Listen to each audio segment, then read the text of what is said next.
the LaxFactor podcast. What is up, Lacrosse fans? You're watching episode 227 of the LaxFactor podcast. I am your host, Ted Hoost, and today I want to talk about the PBLA, the Professional Box Lacrosse Association. I went to the Binghamton Bombers versus the Elmira Renegades game at the Binghamton, what is it called now? The Visions Veterans Memorial Arena on this past Friday. And I want to rip through, talk about the game, show you a bunch of highlights, talk about my experience overall, and why I think if you have one of these teams in your area, you need to get off your butt and hit these games up, because if we don't get off our asses and go to these games, this league will not succeed. And I want more than anything for this league to succeed, because I had an incredible time at the game with my son. Before I get into it, as always, you can go to LaxFactor.com, watch all our videos, listen to the audio podcast. You can also get yourself some swag, t-shirts of the sort, both non-LaxFactor related, custom designs that I've come up with, as well as LaxFactor related stuff. So I'm going to shut up. Be sure to like, subscribe, share the crap out of this podcast, especially if you are a PBLA fan. Make sure people know, because I'm going to cover the hell out of the PBLA once they get me access to their statistics and their video highlights. I'm going to cover it like crazy because I want this league to do well. So, like I said here, we have the schedule for the Binghamton Bombers, and it was this game here on December 30th that I hit up. The Binghamton Bombers ended up defeating the Elmira Renegades by a score of 15-14 at the Visions Veterans Memorial Arena in Binghamton on Friday, and I was in attendance, had an incredible time. Now, I bought season tickets here. And I bought 2 seats, and my 9-year-old son defeated his older sister in a best-of-3 paper, rock, scissors death match to win that first seat for the first game of the year. Now, first off, right away, when we walked into the building, greeted by the Dunham family from Whitney Point. Actually, he was one of my first youth club coaches when I played. See their family, say hi and everything. 10 steps later, as I'm trying to get my season tickets, I see Adam Campo, a former player of mine from Whitney Point as well.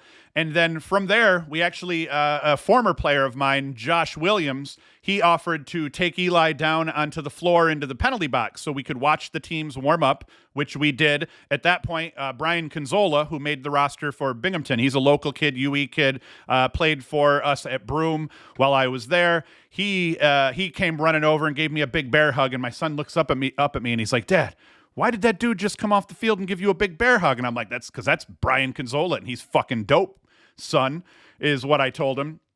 But anyway, it was just right off the bat, a very welcoming experience here. And then when we left, and then Josh, as you're seeing here on the screen now, Josh ends up taking Eli into, I got to turn my volume down.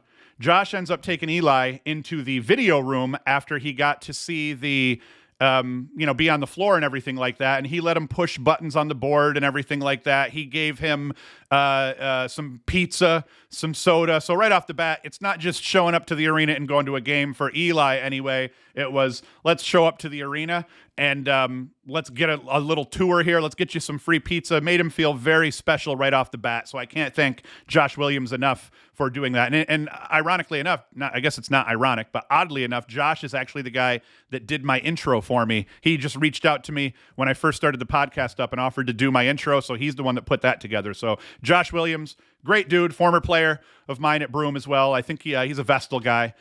So that was awesome, and Eli loved the crap out of it. Now let's get back into the rest of it here. The seeing a lot of people that I've known through lacrosse, that never stopped. Once we left the basement and we went back upstairs on our way to our seats, or I should say, we went upstairs and I grabbed a beer. But in between all of that, between leaving Josh and going up to get to our seats, we just kept running into person after person. Former players, a lot of people from Whitney Point representing, Ryan Martin, Dan Wood, Nick Ballard, a bunch of guys that I played, either coached at some stage or played with. Ryan Martin and Nick Ballard. I never got to play with Nick Ballard. Nick Ballard was a filthy, dirty attackman at Whitney Point. Put up 50 goals his sophomore, junior, and senior seasons. Each of those seasons put up 50 goals. He was just a filthy, natural athlete, natural lacrosse attackman. Martin, a big, tall, bruising midfielder with a good shot. Anyway, I run into those guys, and it just didn't stop. And at one point, Eli says to me, he's like, "Dad, why do people keep stopping us to talk to you?" And my explanation was simple. It was, when you're old like me and you've been playing and coaching lacrosse in this area for as long as I have been, and I even reffed. I mean, I've pretty much been around the game since I was in like 5th grade and never stopped. I coached youth club through high school. I, went to college, didn't coach for a bit. As soon as I got done with college, went right back into coaching high school lacrosse at that point, and then, moved on to coaching at Broome. When you've been in it this long, buddy, you're going to end up knowing everyone because lacrosse is a very tight-knit community. And it felt that way. It felt like a big-ass family reunion. We couldn't walk more than 10 steps without me having to hug somebody, shake somebody's hand. I came home and told my wife, almost guaranteed I got the Rona at this game because I just kept running into everybody. Erin Quilty, a girl that I went to high school with, and a friend, and her husband, Jesse Dutcher, who's now the head coach, or one of the coaches at least, at Shenango Valley High School. They're going to have a really good team this year. I know this because I was talking to him in the bathroom, amongst other places that I ran into them and talked to them. So yeah, all of us for sure have COVID. It's almost guaranteed after this. Now, to the game. I'm going to be short on stats and specifics because the PBLA has not gotten their shit together. This seems to be a plague, something that plagues all professional lacrosse. And in my opinion, it's one of the reasons that the MLL never really caught on. Even the NLL doesn't do a great job. They're trying to overhaul their stat system now. So this isn't just a knock on the PBLA. Even the PLL did a shit job providing statistics and, any type of reasonable way to look up the outcome of a game and read up on that game post-game until just recently, where they've now started to kind of figure out the stats thing a little bit better. So, I mean, hey, to the PBLA, if you are having a hard time putting this together, get a hold of me. I'm a web developer, web marketer. I've won a U.S. Lacrosse Man of the Year award when I was 24 for covering Section 4 lacrosse and doing stats and giving out prizes to kids and crap like that. Hit me up because, call me maybe. Because right now, everyone is chirping the PBLA, including me, because they have done a crap job. They've had 3 or 4 games already. Nobody knows who scored goals. Nobody knows what happened in the games, except for the people that went. I was there. I don't even fully know. Except, thank you to Tyler Cunnington here, at Ty Cunnington TV. On Twitter right here, you can see if you want to follow at least the Binghamton team, but you want some general, really solid PBLA coverage, go here and give Tyler a follow. He's one of the local anchors at our news station here, I think WICZ TV 40, Fox 40 in Binghamton, and he blessed us with a highlight cut of every single Binghamton goal. So I'm going to kind of just ramble through it. We're going to play the highlights, let you guys watch them. I'll just ramble through as we go. The reality here is I'm not even sure who all of these players are as they're going to score these goals. So I'm just going to kind of ramble through it for 2 minutes as we watch it. And some of them I will know, some of them I won't, but let us get on with it here. I'm going to move this off over here real quick so that I can actually see the roster, because I know that we can get into the bingo roster. Actually, I'm going to drag it over here, and then I can actually kind of tell you who these guys are. They don't even have them lined up with the numbers, so I can't tell you crap. So see, once again, this is how bad the coverage so far, even within their own organization, has been. It's because they scrambled to get this league up. I'm not trashing the league at all, but like I said, hit me up. I can help you guys out here. 15,000 followers overall across all platforms, all diehard lacrosse fans, dads, coaches, moms, players, you name it. Hit me up. But here, let's watch these highlights now, because it is pretty dope. Who is that? That's Ty Hill, I believe. Or not. Is it Ty Hill? I forget which Hill we have here. We have Ty Thompson. There is Thompson scoring. He gets into a little bit of a scuffle. Let me say, Thompson is the second pick, and Lazor. There's the big boy. I love this big boy here. I forget his name, but I talked to someone, and they said, yeah, that dude can play. There's another goal. I think that is also by a Thompson.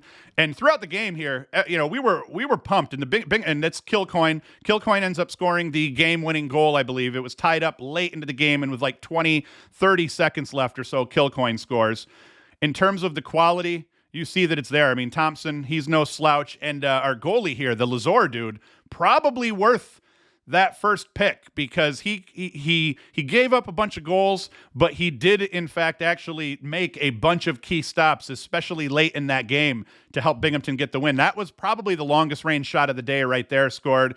And one other thing I love about this that you're seeing here, penalty shots.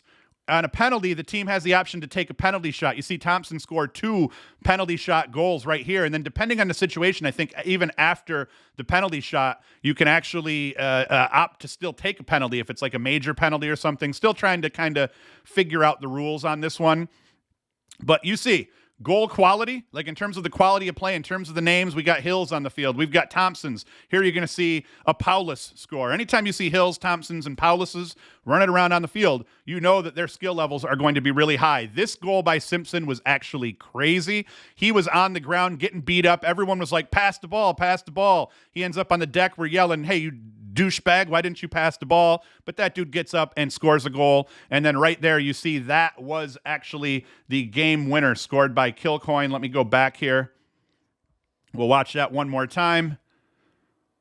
Boom. Kilcoyne scores the game winner. We were hyped, man. We were all pretty much in our section, all in the sauce.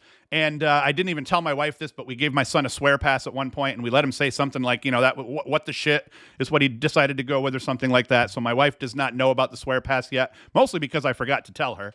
But she will probably now know about the swear pass that we handed my 9-year-old son after. And actually, to make it worse, the first time he said it, someone in the section didn't hear, and they wanted to hear the 9-year-old say what the shit to the refs. And so he ended up having to say it again for that guy. So that'll be funny that this is how that comes out.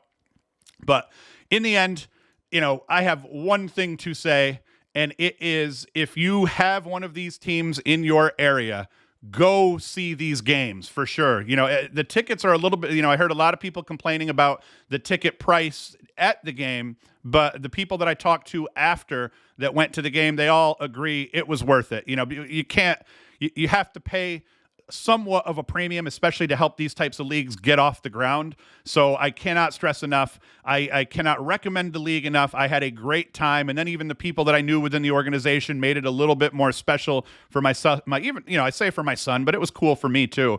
But without people actually getting off their asses and going to these games, this league is not going to make it. And holy shit, do I want this league to make it. It was the most fun that I've had at the arena, as we call it here, in my entire life. Definitely my adult life. Maybe there was a circus or some shit that I went to when I was a kid, and I loved that too. But by far the most fun I've had that I can ever remember going to the arena. My wife even dropped me off so that I could, get a little bit crunk and hang out with the boy. The boy got to hang out with the boys, and he had a great time. And the one thing that I have to say that everyone that saw me was disappointed in, and I apologize, is all my Lax buddies that I ran into asked my son naturally, do you play lacrosse? And his reply of no was met with horror, disappointment in the eyes of my friends while they looked at me wondering, how could I have a child that does not play the sport of lacrosse? I'm working on it. And he did admit this makes him want to play just a little bit more. So I'm going to keep working it. We've got a goal in the backyard that we, every summer we, go out and play catch and shoot around and stuff. He's just still at 9 years old resisting going out and playing the organized version of the sport. But moral of the story, get your asses out and go to a game. Try to go to multiple games. Hell, if you don't want to you don't want to spend money on 4 tickets, date night with the wife, although my wife's never going to go. She admits she doesn't give a crap about this, and she is not going to be there. Next game for Binghamton, Friday, January 13th against the Syracuse Spark, and I'm going to miss that one. It's my wife's birthday. She did offer to have me go. She said, hey, we'll just go out to dinner earlier, and you guys can go to the game. And I was like, let's not do that. It's your birthday. I want to be a good husband and all that. But the daughter gets to go to the January 28th game against the All-Americans. That will be, once again, at the arena. So that's it for this episode, guys. I will be back Friday with a film review video, and then Sunday we're going to start really previewing the first handful or so of games that are on the Division I schedule, talk about some other teams' schedule, talk a little bit about ACC, Big Ten lacrosse, and all that crap. So I will be back, but I did want to, make sure that I put this PBLA video up. I'm hyped for the Binghamton Bombers. Can't wait to get my jerseys so I can rep them on the podcast. And like I said, hey, PBLA, get a hold of me. I can help you guys out. We can do a better job covering this league for you while you're trying to get your infrastructure in place. I can take this and help you and make sure that people get the information they want and have access to stats and video highlights and all that crap. So that's it. Come back Friday for the film review. Come back Sunday for episode 228. And thank you for watching. Thank you for listening. Like, subscribe, all that crap. And Hoost is out. LaxFactor. the LaxFactor podcast.